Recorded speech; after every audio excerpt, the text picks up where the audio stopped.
Good morning, boys and girls. I'm very excited about this week's nonfiction book called When Dinosaurs Lived, Velociraptor by Kate Riggs. I'm excited because a lot of my students love learning about dinosaurs, specifically velociraptors. So before we get started, I want you to activate your schema and I want you to think about, what do you already know about velociraptors? All right, now that we've activated our schema and we've thought about what we already know about velociraptors, let's discuss what we wonder about velociraptors. What is it that you want to know? Sometimes when we take picture walks and look at the illustrations in a book, that helps prompt some questions or some wonderings we might have. So let's take a look at the inside of our book and see if that prompts any questions. All right, here's one of the first pages in the book of a velociraptor. Here's another page. And another page. So now that you've seen a couple pages, think about what you wonder about velociraptors. All right, I thought I might share what I was wondering about a velociraptor. I'm wondering how big velociraptors got. How much did they weigh? How long were they? How tall were they? I'm also wondering if velociraptors are meat eaters or plant eaters. And then I was just kind of wondering, were velociraptors mean? Were they a mean dinosaur? All right, let's jump right in. We're starting at the table of contents. That's one of the nonfiction text features Mrs. McAnulty has been teaching you about during writing. Here's our table of contents. It has all of the items that are in the book, kind of like chapters and what we'll read and learn about, listed in order by page number. So if we wanted to read about a velociraptor's life, we could skip to page 11, but we're just going to go ahead and read this book in order. So here we go. Velociraptor was a theropod dinosaur. It lived from 75 to 70 million years ago. The name Velociraptor means swift thief. Let's read this caption. A caption is one of the nonfiction text features Mrs. McAnulty has been teaching you. It says, some people think Velociraptor has spots or stripes on its skin. A caption usually gives you a little bit more information about the picture or illustration or photograph that the author's chosen to put in the book. Down at the bottom of this book, since there are so many dinosaur names that are long and very hard to pronounce, it has a sounded out box and it teaches you to chunk this really long dinosaur name into Velociraptor. So it helps you to sound out these tough names. There's something else I want to point out to you on this page. It's probably hard for you to see, but most of the words written on this page are green in color. There's one word that stands out, and it's called theropod. It's in black. If you see a word that is highlighted in yellow or in bold black print, or if it's a different color, that's called a bold word, and it's screaming, read me, I'm important. The author really wants you to know what that word means, the definition of that word.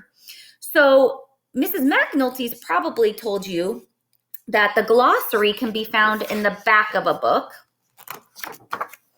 And the glossary houses all of the words that are screaming, read me, I'm important, in alphabetical order. So right here is the word theropod, and a theropod is a meat-eating dinosaur that walked on two legs. So if we go back to our first page, it says the Velociraptor was a theropod dinosaur. It was a meat-eating dinosaur that walked on two legs. I already have the answer to one of my questions. One of my questions was, is a Velociraptor a plant or a meat eater? Now I know that velociraptors were meat eaters. Let's keep reading. Velociraptor was a fast-running meat eater. It had about 80 sharp teeth, and it was always ready to eat prey. It had large eyes on the sides of its head like a bird. This helped Velociraptor see all around. Did you guys see the word prey? It is in black. It is a read me, I'm important word, but we should already know what that word means because it was one of our vocab words last week or the week before. Velociraptor ran on two legs and ate prey of all sizes. There's our caption. A caption is another nonfiction text feature that helps us understand the pictures and the illustrations a little better.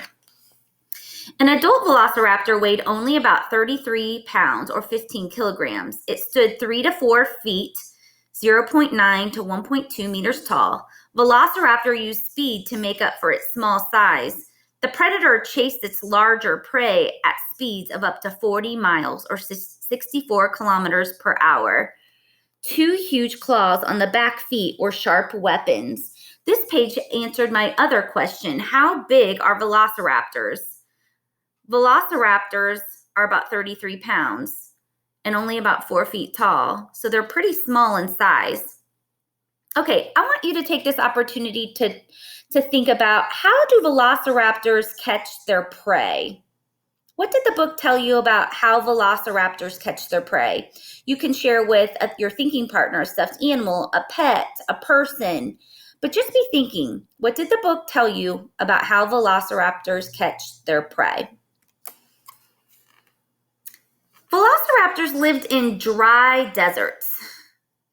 There was not much water in the deserts. Velociraptors stay on the move during the day. It ran quickly over the hot sand with its 4-toed feet. Here's a caption. It says, the place where velociraptors lived is now called the Gobi Desert.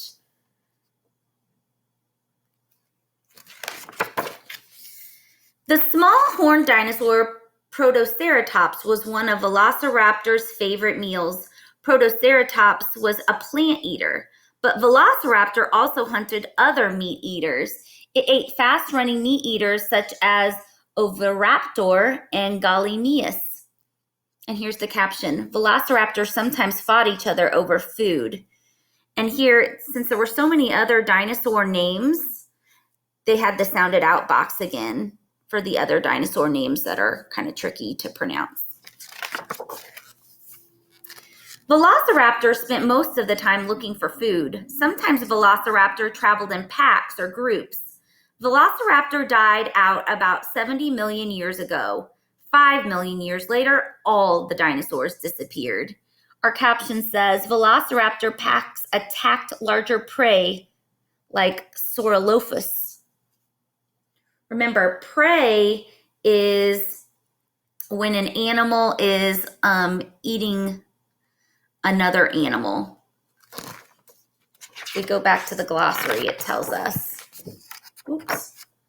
animals that are killed and eaten by other animals is prey. Scientists know about Velociraptor because they have studied fossils. Fossils are the remains of living things that died long ago. Many fossils of Velociraptor have been found on the continent of Asia. The first one was found in 1923. Our caption says, fossils of Velociraptor relatives called, dromaeosaurids have also been found. I'm not sure if I pronounced that right. But something else that we could use from this page is our schema on continents. We spent a couple weeks studying the different continents on the planet Earth, and one of them was Asia. So many of the fossils that they're finding of velociraptors have been found on that big continent of Asia. Paleontologists are people who study dinosaurs. Henry Fairfield Osborn was the paleontologist who named Velociraptor. He called it swift thief because he thought it stole other dinosaurs' eggs for food. And here's our caption, Velociraptor compared with a 5-foot-tall person. This is a good example of a comparison over here. Let me get the book here. Mrs. McAnulty probably taught you about comparisons. Comparisons are when the author is comparing something unknown, which is the Velociraptor dinosaur, with something that is known.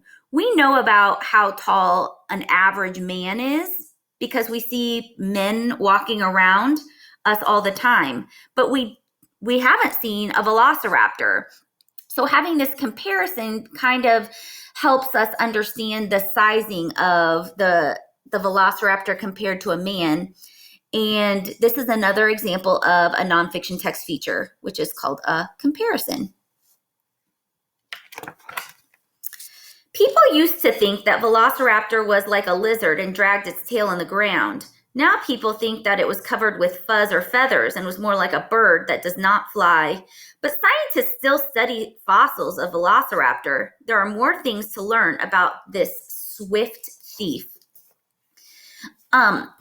Here's our caption. People in Japan made a model of Velociraptor with fur in 2008. I want you to think for a second. How do scientists know about velociraptors? How do they know about them? How do they learn about them? Take some time to think about that. Did you say that scientists study velociraptor fossils to learn more about velociraptors? Good thinking. Here's our very last illustration. It's a photograph. It says a close-up picture of the fighting dinosaurs fossil. So this is a close-up. A close-up is another nonfiction text feature. It's when a photographer or an illustrator zooms in on something so that we can get a closer look. So we're getting a closer look at this fossil here.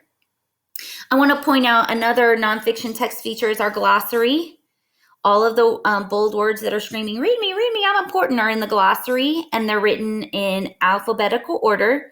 So continent, predators, prey, and theropod were all words from our book that the author really wanted us to learn.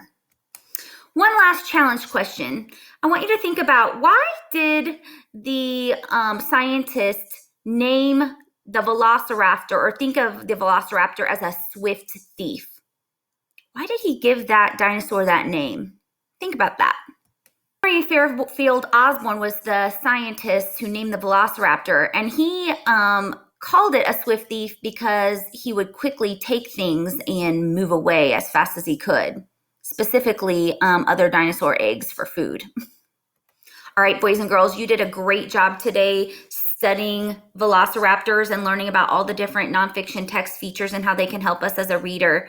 We're going to learn 4 vocabulary words from this book in the next 2 days. So I look forward to seeing you tomorrow to learn some new vocab. Have a great day, guys.